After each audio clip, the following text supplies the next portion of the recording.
Hello, welcome to బండి తీరా మామ. సో ఇప్పుడు మనం వచ్చేసి వారణాసి ట్రావెల్ చేస్తున్నాము. సో దగ్గర దగ్గర ఒక 4 days ప్లాన్, కంటిన్యూస్ ట్రావెల్ అయితే ఉంది. వారణాసి, అయోధ్య, గయా, కుదిరితే నలంద కూడా కవర్ చేద్దాం అనుకుంటున్నాను. అండ్ మళ్ళీ బ్యాక్ టు హైదరాబాద్ అనమాట. సో ఈ 4 days కొంచెం మనకి ప్యాక్డ్ స్కెడ్యూల్లో ఈ వ్లాగ్ అయితే తీయడం జరుగుతుంది.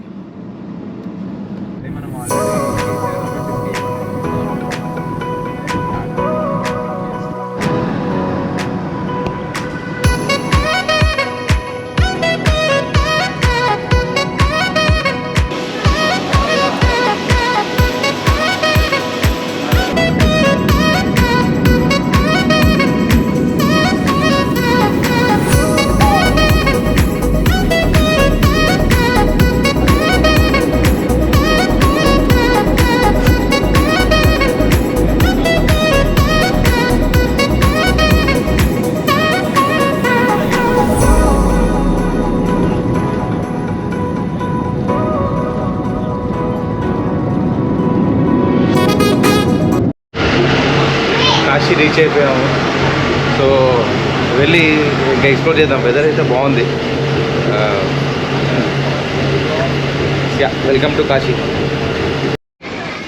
సో కాశీ అయితే వచ్చేసాము మనము. నెక్స్ట్ మన హాస్టల్కి వెళ్ళాలి.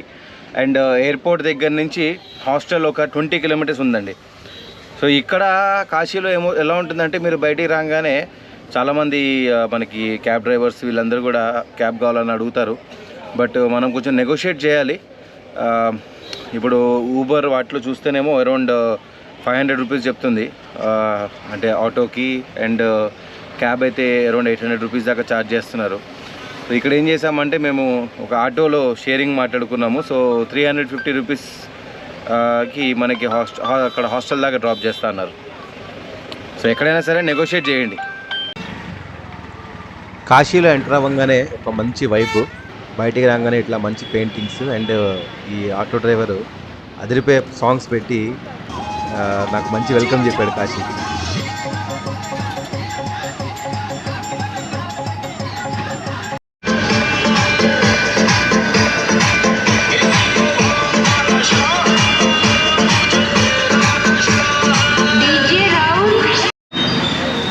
మన హాస్టల్ నుండి ఏరియాకి అయితే వచ్చాము.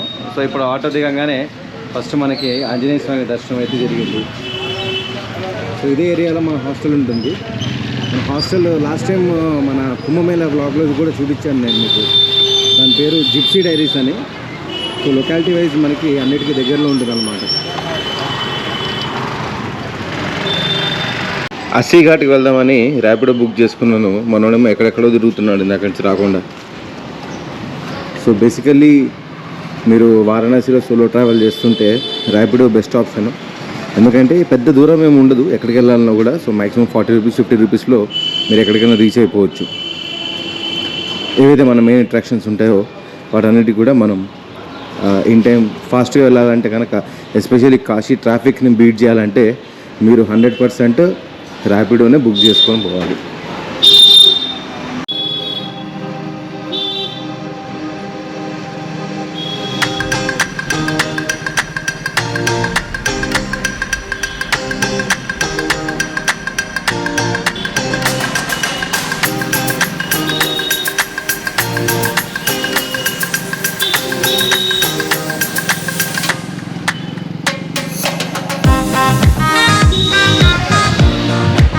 ఇప్పుడు మనం అస్సీ ఘాట్ రీచ్ అయ్యాము. ఇదంతా తెలిసి యోగా డే కోసం అని చెప్పి ప్రిపరేషన్స్ చేస్తున్నారు. ఇక్కడే మార్నింగ్ మనకి సుబాయ్ బనారస్ అని చెప్పేసి ఎవ్రీడే మార్నింగ్ యోగా సెషన్స్ అవి చేస్తుంటారు అన్నమాట.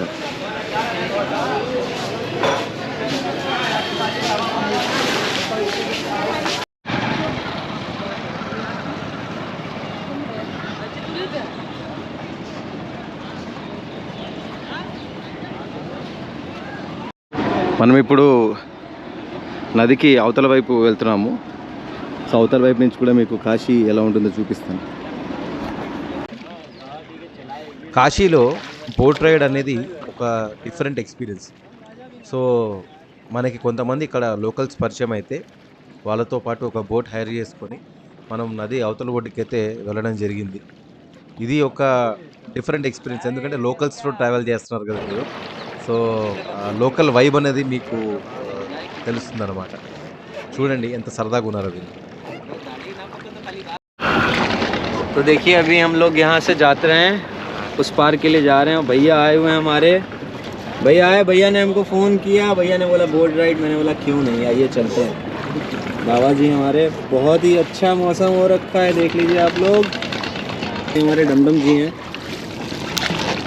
बहुत मेहनत करते हैं। हिमेश रसमिया, छोटे हिमेश रसमिया, और यहाँ हमारा थोड़ा सा इस समय हाल बेहाल है, तो आप लोग देख लीजिए। हम लोग बोट राइड कर रहे हैं, बहुत ही सुंदर मौसम है काशी का, तो जिसको जिसको आना है आ जाइए काशी, मजा लीजिए। आजावा काशी। సో అలా సన్సెట్ అవుతుంటే గంగా నదిలో స్నానం చేసిన తర్వాత లోకల్స్ హనుమాన్ చాలీసా పాడడం స్టార్ట్ చేశారు. అండ్ అది ఒక చాలా మంచి పాజిటివ్ వైబ్ అయితే క్రియేట్ చేసింది. అండ్ ఒక పాజిటివ్ ఎనర్జీని నాలో నింపడం స్టార్ట్ చేసింది. కాశీకి వచ్చిన ప్రతిసారి నేను మెస్మరైజ్ అవుతూనే ఉంటాను. అండ్ ఇది మాత్రం మారదు. అండ్ ఇక్కడ ఒడ్డుకొచ్చాక ఒక మంచి టీ తాగాను. ఇలా మనకి మట్టి కుండల్లో ఇస్తారు కాశీలో టీ. చిన్న మట్టి గ్లాసులు బాగున్నాయి కదా. ఆ తర్వాత మనకి అస్సీ ఘాట్ నుంచి నమో ఘాట్ వరకు తీసుకెళ్ళి మళ్ళీ అస్సీ ఘాట్ దాకా తీసుకొస్తారు. 100 రూపీస్ ఛార్జ్ చేస్తారు ఇలాంటి బోట్స్లో అనమాట. సో ప్రతి ఘాట్ గురించి ఎక్స్ప్లెయిన్ చేస్తూ ఒక మంచి టూర్ ఉంటుంది. చూద్దాం పదండి. నేను ఎక్కుతున్న బోట్ పేరు శివగంగ.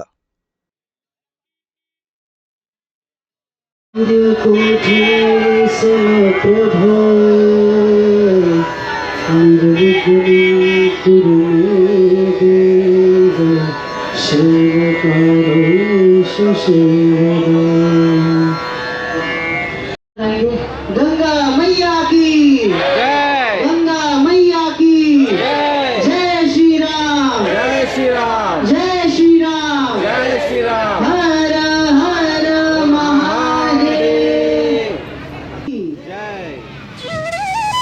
इसके बगल में आता है आनंदमयी घाट, जो कि बांग्लादेश की एक बहुत प्रसिद्ध संत महिला थी, जिनके नाम पर ये घाट को बनाया गया। रामनगर का किला जिसे बोलते हैं वो म्यूजियम है, और यहाँ पर देव दीपावली के दिन लेजर लाइट शो कराई जाती है सरकार द्वारा।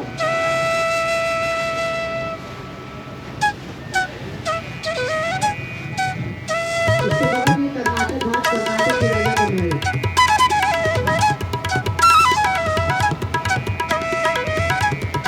आरती होती है मेन घाट है। यहाँ पर ब्रह्मा जी ने शिव जी की स्वागत के लिए 10 अश्व मेल यज्ञ कराया था, यानी 10 घोड़ों की बलि वाला यज्ञ। तभी से यहाँ आरती चली आ रही है। इसके बगल में भी आरती होती है, लेकिन ये विशुद्ध है। काशी दरबार में इसको कहते हैं, इसकी विशुद्ध कहानी है। एक पुत्र ने अपने माता का दूध का कर्ज चुकाने के लिए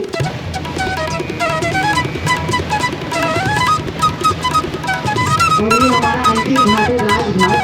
इस संत श्लोक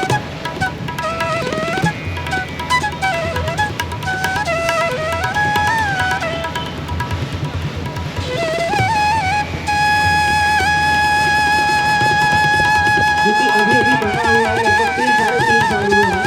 नमो का अर्थ है नमस्ते। नमो का ये अर्थ जैसे नरेंद्र मोदी कहते हैं। न का मतलब नरेंद्र, मो का मतलब मोदी, नरेंद्र मोदी घाट।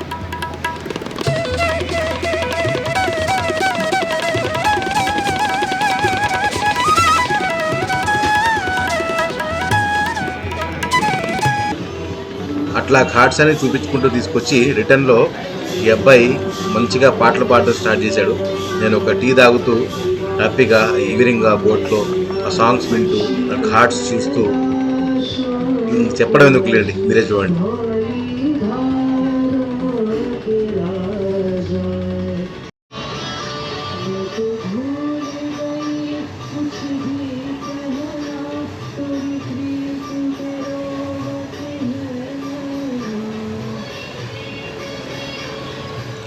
మంచి ఎక్స్పీరియన్స్ కదండి.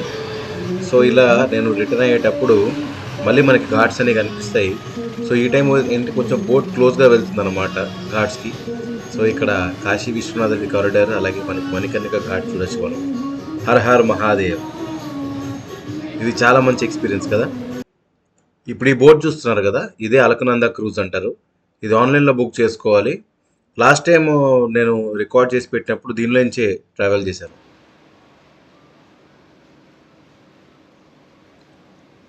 ఇది నేను కాశీ ట్రావెల్ చేయడము మూడోసారి అండి. వచ్చిన ప్రతిసారి నేను ఖచ్చితంగా బోట్ రైడ్ అయితే చేస్తాను. ప్రతిసారి ఒక డిఫరెంట్ ఎక్స్పీరియన్స్ ఉంటుంది. కానీ ఒక కాశీ ఘాట్స్లో మీకు ఒక గ్రాండ్యూర్ కనిపిస్తుంది, ఒక డివైన్ పవర్ కనిపిస్తుంది. అలాగే మీకు ఇదిగోండి ఇలా చాలా అందంగా డెకరేట్ అయిన గంగా ఆరతి ఘాట్స్ కనిపిస్తాయి. సో ఇంకెందుకు లేటు, మనం గంగా ఆరతి చూడడానికి వెళ్దామా? సో ఇప్పుడు కొత్తగా అస్సీ ఘాట్లో ఇలా గంగామాత విగ్రహం పెట్టారు. అండ్ మన గంగా ఆరతి ముందు ఇలా భజనలు చేస్తున్నారు. సో ఈ భజన తర్వాత మనకి గంగా ఆరతి స్టార్ట్ చేశారు. అప్పుడు हरे कृष्णा कृष्णा कृष्णा हरे हरे राम राम राम हरे हरे हरे कृष्णा कृष्णा हरे हरे हरे राम राम राम हरे हरे हरे कृष्णा कृष्णा कृष्णा हरे हरे हरे राम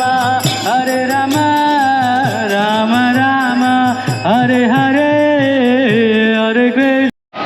माता अन्नपूर्णा की, दुर्गा मैया की, संकट मोचन हनुमान जी महाराज की, काल भैरव भगवान की, राजा रामचंद्र की, नमः पार्वती पतये हर हर। उपस्थित होने वाले నేను నా లాస్ట్ 2 వీడియోస్లో దశాశ్వమేధ్ ఘాట్లో అయ్యే గంగా ఆరతి గురించి వీడియోలు పెట్టాను. ఇది మనకి అస్సీ ఘాట్లో అయ్యే గంగా ఆరతి. కానీ గంగా ఆరతి చాలా ప్లెజెంట్గా ఉంటుంది కదా, అసలు చాలా అంటే అదొక డిఫరెంట్ ఫీల్. तो संस्था के द्वारा इन घाट पर उपस्थित అసలు ఆ ఏరియాలో డివినిటీ కానివ్వండి, లేకపోతే ఒక పాజిటివ్ ఎనర్జీ కానివ్వండి, అదంతా కూడా వేరే లెవెల్. ఆరతి స్టార్ట్ అయ్యే ముందు వీళ్ళు శంఖం పూరిచ్చారు, చూడండి షాక్ అయిపోతారు.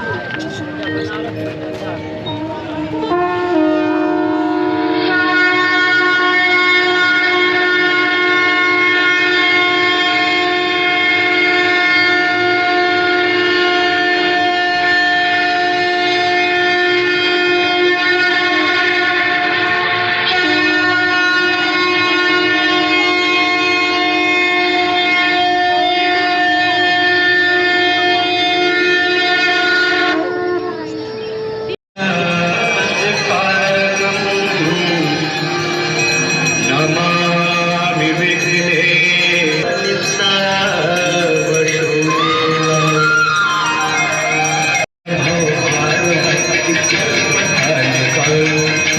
अंजन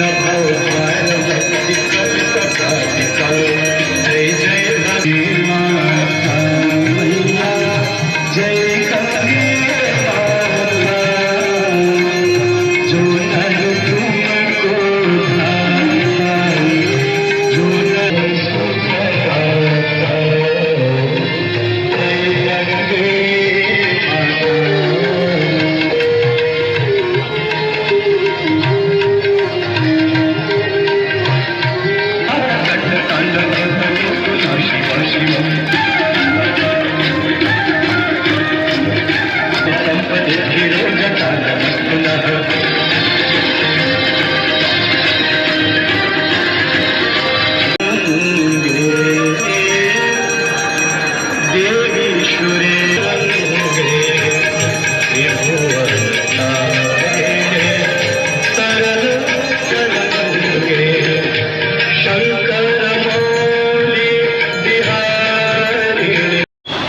సో అలా డే అంతా కాశీ తర్వాత మన అస్సీ ఘాట్లో గంగా ఆరతి చూసుకొని ఇప్పుడు సంకట్ మోచన్ హనుమాన్ టెంపుల్కి వచ్చాము.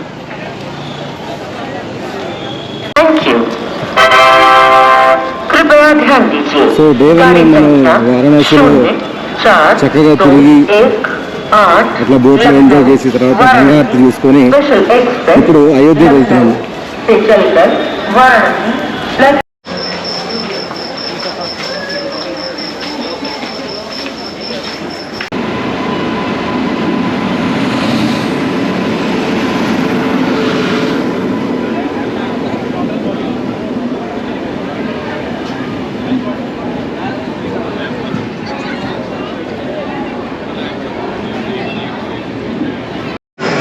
ఫైనల్లీ అయోధ్యకి వచ్చేసాము. ఇది అయోధ్య ధామ్ స్టేషన్. జై శ్రీరామ్. సో నేను అయోధ్యకి వచ్చిన ట్రైన్ ఇది లక్నో చాప్రా. సో బేసికలీ చాప్రా నుంచి లక్నో వెళ్ళే ట్రైన్ ఇది. సో నైట్ 12 o'clockకి కాశీ స్టార్ట్ అయ్యి మార్నింగ్ అరౌండ్ 3:53 ఒక 4 hours మనకి అయోధ్యకి చేరుకోవచ్చు. చాలా కంఫర్టబుల్ ట్రైన్ ఇది. అయోధ్య స్టేషన్ ఫస్ట్ ప్లాట్ఫామ్కి రాగానే మనకి ఇలా ఒక మంచి ఉడత బొమ్మ కనిపిస్తుంది. ఉడత బొమ్మ ఎందుకు ఉందంటే మనకి తెలుసు కదా, రామాయణంలో రాముడికి ఉడత చేసిన సాయం. సో ఆ ఉడత సాయం వల్ల రాముడు ఎంత హ్యాపీగా ఫీల్ అయ్యాడు అనేది కూడా మనకు తెలుసు. సో దానికి ప్రతీకగా ఇక్కడ ఉడత బొమ్మను పెట్టారు. అయోధ్య స్టేషన్ కూడా చాలా అందంగా ఉంది. పైన ఇక్కడ చూడండి రామ మందిరం బొమ్మ పెట్టారు, కింద అయోధ్య ధామ అని చెప్పి రాశారు.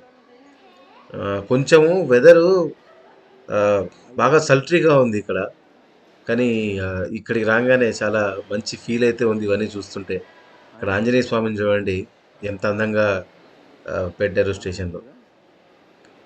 మనమేమో మరీ 4 o'clockకే వచ్చేసాము. టెంపుల్ 6 o'clock అయితే కానీ ఓపెన్ అవ్వదంట. సో ట్రైన్లో కూడా అంత సరిగ్గా నిద్ర లేదు. సో ఏం చేస్తామంటే ఇక్కడ స్టేషన్లోనే మనకి ఏసీ డార్మెటరీస్ ఉన్నాయి. సో ఒక 6 hours బుక్ చేసుకున్నాను. మంచిగా ఒక స్లీప్ వేసి లేచి మనం అయోధ్య ఎక్స్ప్లోర్ చేద్దాం. డామ్స్ ఎలాగున్నాయో చూద్దామా. అప్పుడు మొత్తం చీకటి ఉంది కదా, కానీ చల్లగా బాగుందండి.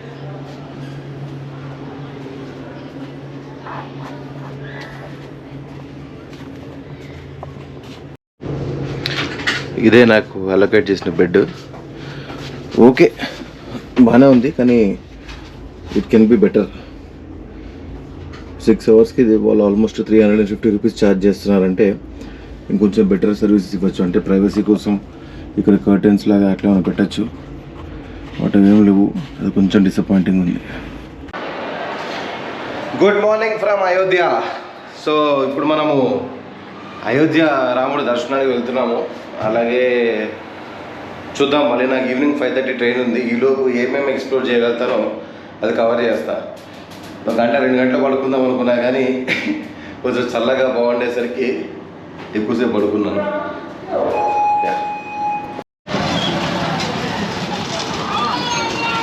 ఇది యూపీ బీహార్ సైడ్ చేస్తారు, బాటి చౌకా అని చెప్పేసి. ఇలా బొగ్గులు కలుస్తారండి, లిక్కి అవుతున్నాయి.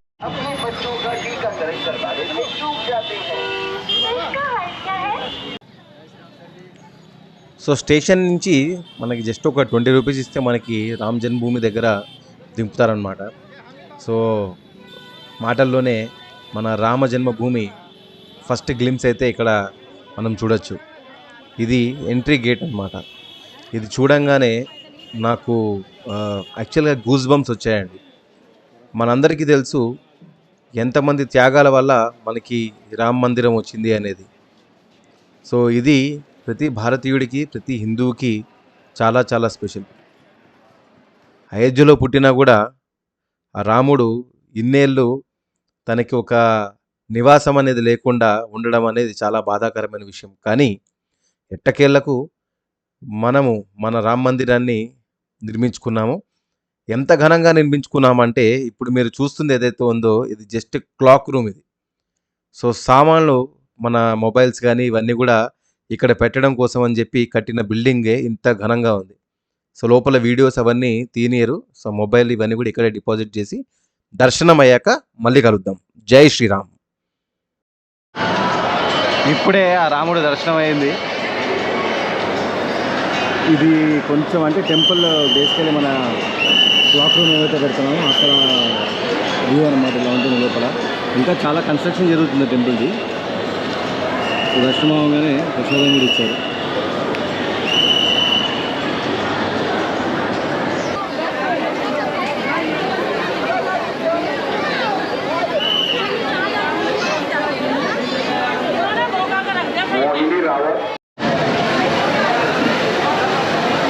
గుడి నుంచి బయట రాగానే మనకి ఇట్లా ప్రసాదం ఇస్తుంటారు. లోపల చూసారా ఎంతెంత క్వాంటిటీస్లో కుక్ చేస్తున్నారో. ప్రసాదము దాంతోపాటు ఒక మామిడి పండు కూడా ఇస్తున్నారు.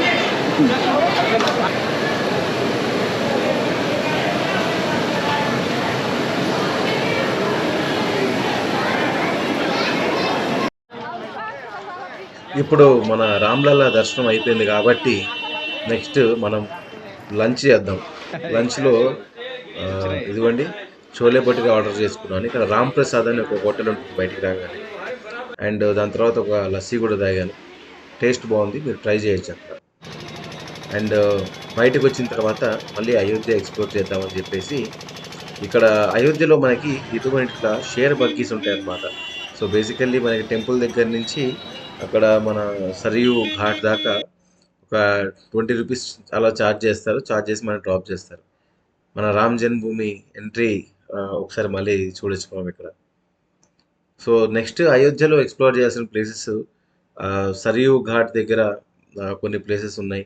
ఆ తర్వాత లతా మంగేష్కర్ చౌక్ అండ్ ఇదిగోండి ఇక్కడ మీరు చూస్తుంది హనుమాన్ గరి.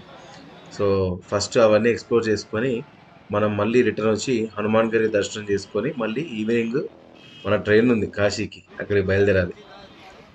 సో ఇప్పుడు మీరు చూస్తున్న బిల్డింగ్ ఏదైతే ఉందో అది తులసీదాస్ జీకి స్మారకంగా కట్టిన బిల్డింగ్ అంట ఇది. సో అయోధ్యలో వచ్చిన వాళ్ళందరికీ కూడా అసలు తులసీదాస్ అంటే ఏంటి, రామాయణం అంటే ఏంటి, సో ఇవన్నీ కూడా తెలిసేలాగా చాలా చక్కగా ప్లాన్ చేసి. ఇప్పుడు మనం లతా మంగేష్కర్ చౌక్లో ఉన్నాము. సో ఆవిడకి రెస్పెక్ట్గా ఈ పర్టికులర్ వీణ అనేది ఇక్కడ పెట్టారు.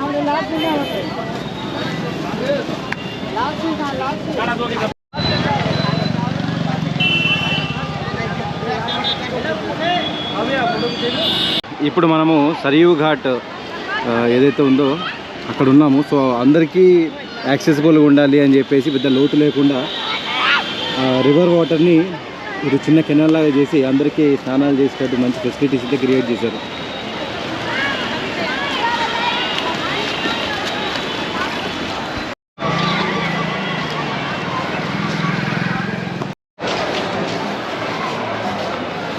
సరియు ఘాట్ దగ్గర ఉన్న నాగేశ్వరనాథ్ మందిర్కి వచ్చాము ఇప్పుడు మనము.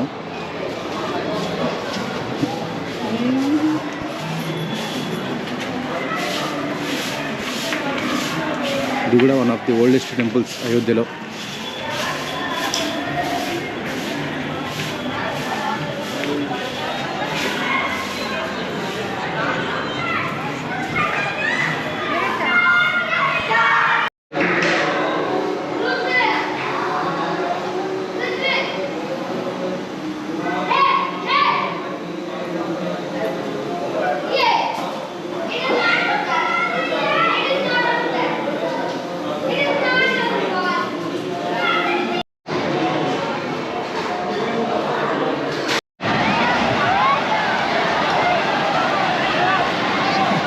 అది చూసారా, సరయూ నది నుంచి అట్లా ఒక రెగ్యులేటెడ్ ఫ్లోని కెనాల్లోకి పంపిస్తున్నారు అందరూ స్నానం చేయడానికి.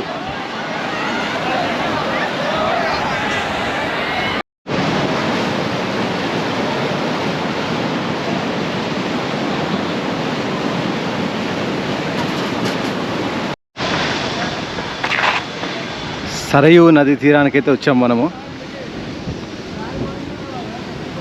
రామాయణంలో ఈ నది గురించి మెన్షన్ చేసి ఉంటుంది మనందరికి కూడా. చాలా ఆనందంగా ఉంది ఇక్కడికి వచ్చినందుకు.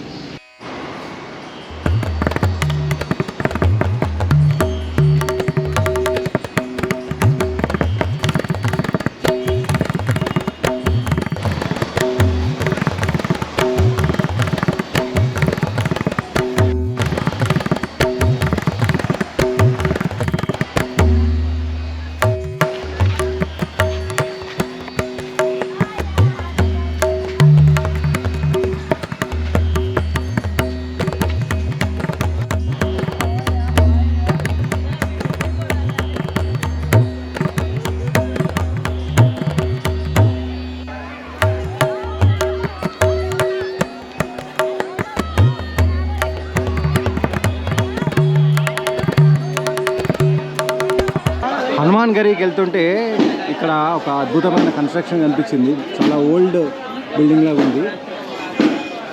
మాధురి కుంజ్ టెంపుల్ అంటే ఇది. ఇప్పుడు మనము హనుమాన్ ఘరీకి వెళ్తున్నాం. హనుమాన్ గర్హి అంటే ఆంజనేయ స్వామి ఇల్లు అని దాని అర్థం. గర్హి అంటే ఇల్లు. సో ఇక్కడే ఆంజనేయ స్వామి రాముల వారి కోసం కూర్చొని నిరంతరము తపస్సు చేస్తున్నారు, ఆయన స్మరణ చేస్తున్నారు అని చెప్పేసి నమ్ముతారనమాట. సో అందుకని ఇక్కడ హనుమాన్ గర్హి అంటారు. అండ్ అయోధ్యకు వచ్చిన ఎవరైనా సరే ఖచ్చితంగా ఆంజనేయ స్వామి దర్శనం కూడా చేసుకొని వెళ్తారు ఇక్కడి నుంచి. అండ్ చాలా మంచి ఎక్స్పీరియన్స్ ఇది నాకు కూడా.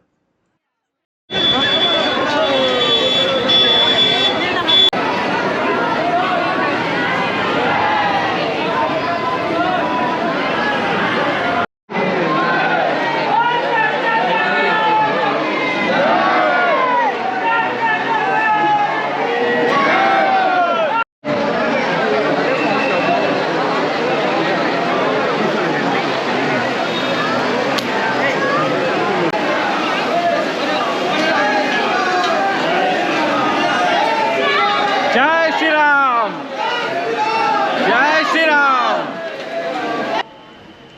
చూసారా ఫుల్ రష్ ఉంది కదా. సో బేసికలీ మధ్యాహ్నం టెంపుల్ కాసేపు క్లోజ్ చేస్తారు. సో క్లోజ్ చేసి ఓపెన్ చేయగానే వచ్చాను కాబట్టి ఇంత రష్ ఉంది. అండ్ ఈ టెంపుల్లో కొంచెం మనకి స్పేస్ తక్కువ, వచ్చేవారు ఎక్కువ కాబట్టి కొంచెం ఈ రష్ అయితే ఉంటుందండి. సో హనుమాన్ గరి టెంపుల్ చూసారా, అసలు ఎంత పాత టెంపుల్ ఇది మనకైతే అంచనా లేదు. చూడండి దాని మీద ఉన్న పెయింటింగ్స్ కానివ్వండి, ఇవన్నీ కూడా ఎన్ని సంవత్సరాల ఓల్డ్, యుగాల ఓల్డ్ అయి ఉండొచ్చు మేబీ. సో ఇక్కడ ఆంజనేయ స్వామి దర్శనం చేసుకోవచ్చు మీరు లైట్గా. అండ్ అక్కడ చూడండి వచ్చిన ప్రసాదాలన్నీ కూడా ఆంజనేయ స్వామికి అలా సమర్పిస్తుంటారు అనమాట, మనం ఇచ్చే ప్రసాదాలన్నీ కూడా. అండ్ ఇక్కడ ఆర్కిటెక్చర్ చూడండి, ఇది ప్యూర్ ఇండియన్ ఆర్కిటెక్చర్, కానీ ఇది చాలా చాలా చాలా పాత ఆర్కిటెక్చర్ లాగా ఉంది కదా చూడడానికి. నాకైతే అసలు కళ్ళు చెదిరిపోయేలాగా అనిపించింది. అంటే ఎలా పాసిబుల్ ఇదంతా కూడా. చాలా అందంగా ఉంది కదా టెంపుల్. జై శ్రీరామ్. సో హనుమాన్ గారి నుంచి బయటికి వచ్చిన తర్వాత కూడా మనకి రామ్ జన్మభూమి దర్శనం అయితే చేసుకునే ఛాన్స్ ఉంటుందన్నమాట. సో అయోధ్య రాముడి తర్వాత హనుమాన్ గరి ఆంజనేయ స్వామి దర్శనం అయిపోయిన తర్వాత మనం మళ్ళీ వారణాసి వెళ్ళడానికి కోసం అని చెప్పి అయోధ్య దాని స్టేషన్కి వచ్చాము. యాక్చువల్గా కనక్ భవన్ అవన్నీ కూడా కవర్ చేద్దాం అనుకున్నాం, కానీ టైం సరిపోవట్లేదు.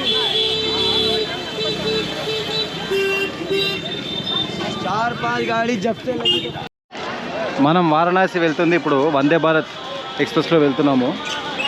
ఫస్ట్ ప్లాట్ఫామ్కి వస్తుందంట. అండ్ ఈసారి కొంచెం ఏమంటారు ఎగ్జిక్యూటివ్ క్లాస్ బుక్ చేసుకున్నాను. చూద్దాం ఎలా ఉంటుందో Vande Bharat executive class experience. ఇదే మనం వెళ్ళబోయే వందే భారత్ ఎక్స్ప్రెస్.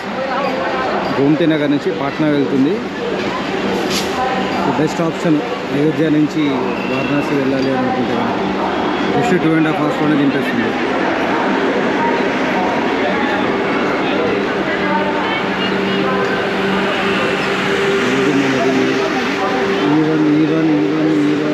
ఇదే అనుకుంటా ఈవెన్.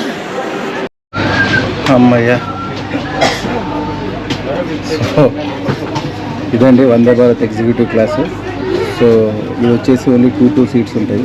చాలా కంఫర్టబుల్ ఉన్నాయి సీట్స్ అయితే. నాకు విండో సీట్ వచ్చింది, కానీ ఇది ఒకటి అడ్డు ఉంది అనవసరంగా. ఎక్కడికి వెళ్ళేది స్పెషల్ అదేదో కొత్త ట్రైన్ ఏదో వచ్చింది అలా. ఏంటిది ఎగ్జిక్యూటివ్ క్లాస్లో స్పెషల్ ఎఫెక్ట్ ఏంటంటే సీటు మనం టర్న్ చేసుకోవచ్చు అనమాట. మనం అయోధ్య నుంచి బయలుదేరిపోయాము. Next stop Varanasi. వందే భారత్లో ఇంతకుముందు ట్రావెల్ చేశా కానీ executive class first time. So ఇది చాలా premium experience. And Vande Bharat గురించి మనకు చెప్పక్కర్లేదు. మన మోడీ గారికి మనం చాలా థ్యాంక్ఫుల్ ఉండాలి వందే భారత్ మనకి ఇచ్చినందుకు. చూసారా ఎంత సైలెంట్గా ఉందో ట్రైన్ వెళ్తున్నా పక్క నుంచి. అయోధ్య నుంచి రిటర్న్ వచ్చిన తర్వాత మళ్ళీ నైట్ కాశీ విశ్వనాథుడి దర్శనానికి వెళ్ళాను. సో దారిలో చూడండి కాశీలో రోప్వే స్టార్ట్ అవుతుంది, ఆ రోప్వే వర్క్స్ ఇవన్నీ కూడా.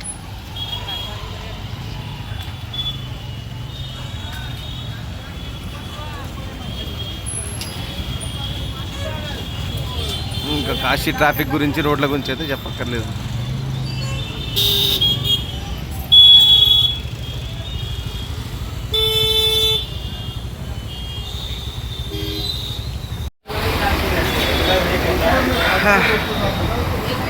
టెంపుల్లో దర్శనం అయితే ఒక రేంజ్లో అయ్యింది. అక్కడ ఈవినింగ్ నైట్ సాయన ఆరతి అని ఒకటి ఆరతి చేస్తారు. సో ఆరతి మాత్రం అమేజింగ్ ఉంది అసలు.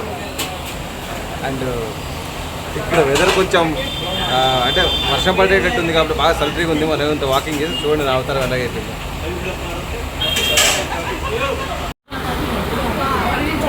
సో నా మసాలా దోశ వచ్చింది, నాకు కూడా అర్థం కాలేదు. దోశ తినడానికి స్పూన్లు ఫోర్కులు ఎందుకు, ఇలాంటి వాళ్ళు ఉన్నారు కాబట్టి. ఏమి దారుణం ఇది. మణికర్ణికా ఘాట్ చూడడానికి వెళ్తున్నాము. ఇది ఒక ఫేమస్ లస్సీ షాప్ అండి, ట్రై చేద్దాం తర్వాత.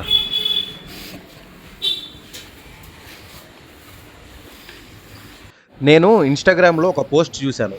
ఏంటంటే కాశీ లాంటి ప్లేస్లో రాత్రిపూట వెళ్ళొద్దు, టెంపుల్ దర్శనం చేసుకోవద్దు, లేదా రాత్రిపూట తిరగద్దు అని అంటారు.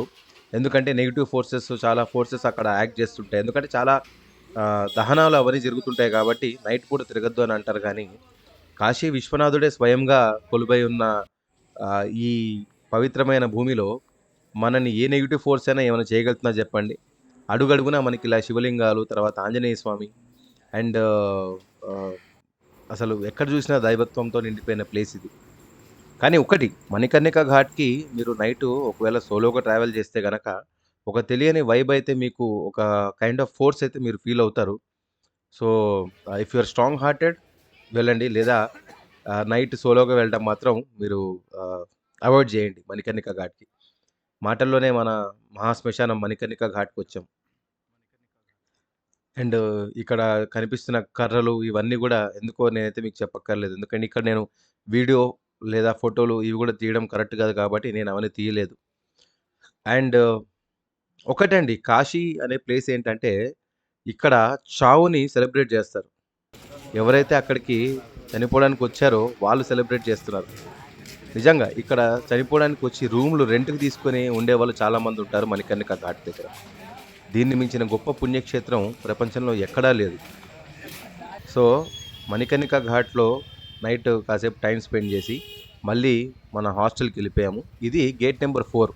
సో మీకు ఫాస్ట్గా దర్శనం అవ్వాలంటే కనుక గేట్ నెంబర్ 4 నుంచి వెళ్ళండి, మీరు చాలా ఫాస్ట్గా టెంపుల్లోకి ఎంటర్ అవ్వగలుగుతారు. సో తర్వాత నైట్ హాస్టల్కి వెళ్ళిపోయి అక్కడి నుంచి నేను రెస్ట్ తీసుకొని నెక్స్ట్ డే మార్నింగ్ గయాకి స్టార్ట్ అయ్యాను. సో గయా ఎపిసోడ్ అంతా కూడా మనం పార్ట్ 2లో చూద్దాము. వీడియో నచ్చితే కనుక please like, share and subscribe. Your host Harish Bharadwaj from బండితీరా మామ. బాయ్. పార్ట్ 2లో మనం గయా ఇంకా మంగళగౌరి టెంపుల్ ఇవన్నీ కూడా కవర్ చేసాము. So stay tuned. బాయ్.